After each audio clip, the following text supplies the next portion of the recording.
ఈరోజు fair price షాపులు ఉన్నాయి. ఫేర్ ప్రైస్ షాపుల ద్వారా మనకు నిత్యావసర వస్తువులన్నీ ఇస్తున్నాం. వీళ్ళు వచ్చి దగ్గర 2,000 కోట్ల రూపాయల పైన అప్పులు చేసి ఎండి అని పేరు పెట్టి ఏదో ఇంటింటికి రేషన్ ఇస్తామని వీళ్ళు ఇష్టం వచ్చినప్పుడు వచ్చి రోడ్డు మీద నిలబెట్టుకుని అందరినీ పరిగెత్తరమ్మని చెప్పే పరిస్థితికి వచ్చారు. ఎవరు అడిగారని చెప్పి అడుగుతున్నాం. అవసరమైతే మీకు చేతనైతే దివ్యాంగులుంటారు, వృద్ధులుంటారు, వాళ్ళ ఇండ్లకు మనమే పోయి తీసుకుపోయి ఇద్దాం, డోర్ డెలివరీ ఇద్దాం. వాళ్ళ ఇంట్లో ఎప్పుడుంటారో కనుక్కొని అప్పుడే ఇద్దాం. అందుకే ఈ నెల 1 నుంచి నూతన విధానాన్ని ఏదే దుకాణాల ద్వారానే మీకు రేషన్ ఇప్పించే బాధ్యత నాదని మరొకసారి మీకు హామీ ఇస్తున్నా.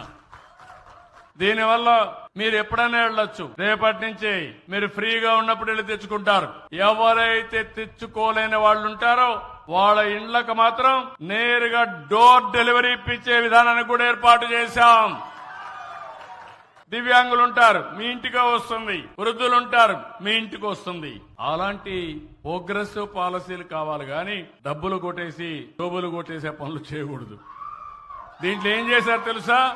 మీరు గుర్తుపెట్టుకోవాలి. పేరు డోర్ డెలివరీ వాహనాలు. ఈ వాహనాల్లో బియ్యం తీసుకుపోవడం, రోడ్డు మీదనే ఇచ్చినట్టు ఇచ్చి మళ్ళా బియ్యం తీసుకొని నేరుగా కాకినాడ పోర్టుకు వస్తుంది. ఎంత కరుడు గట్టిపోయారంటే ఈ దుర్మార్గులు 1,000 కోట్ల రూపాయలు ఖర్చు పెట్టే మాఫియా తయారైపోయారు.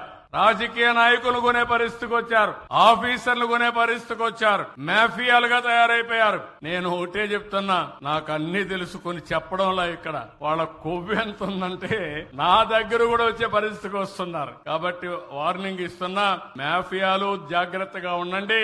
ఎవ్వడు మిమ్మల్ని కాపాడలేడు. మీ పని మీరు చేయండి. అవసరమైతే మా వాళ్ళకు రైస్ వద్దనుకుంటే నేను వాళ్ళకి కావాలి డబ్బులే కావాలని డీబీటీ కింద వేస్తా, మీ అకౌంట్ లో వేస్తా.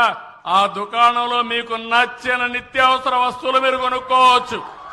కావాలంటే బియ్యం కొనుక్కోండి, లేకపోతే ఇంకొక పక్కన పోతే మీకు కావాలంటే చక్కెర కొనుక్కోండి, తెను బండారాలు కొనుక్కోండి, గోధుమలు కొనుక్కోండి, కూరగాయలు కొనుక్కోండి. నాకేం బాధ లేదు. కానీ పేదవాడికి ఇచ్చే డబ్బులు పేదవాడికి చేరాలి.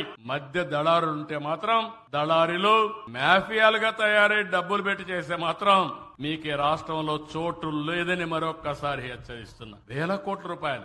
ఆశ్చర్యం వేస్తుంది నాకు ఇవన్నీ చూసినప్పుడు. అంటే ఈ రాష్ట్రానికి ఒక నేర చరిత్రలో వచ్చేసి ఏం చేస్తున్నారంటే నేరాలు ఘోరాలు చేసి దానికి ముసుగు రాజకీయం, ఎంతో పైన రాజకీయం ముసుగేస్తున్నారు. అందుకే నేను చెప్పాను, ఆర్థిక నేరస్తులు చాలా ప్రమాదం. టెర్రరిస్టులు వీళ్ళు, ఆర్థిక ఉగ్రవాదులు వీళ్ళంతా.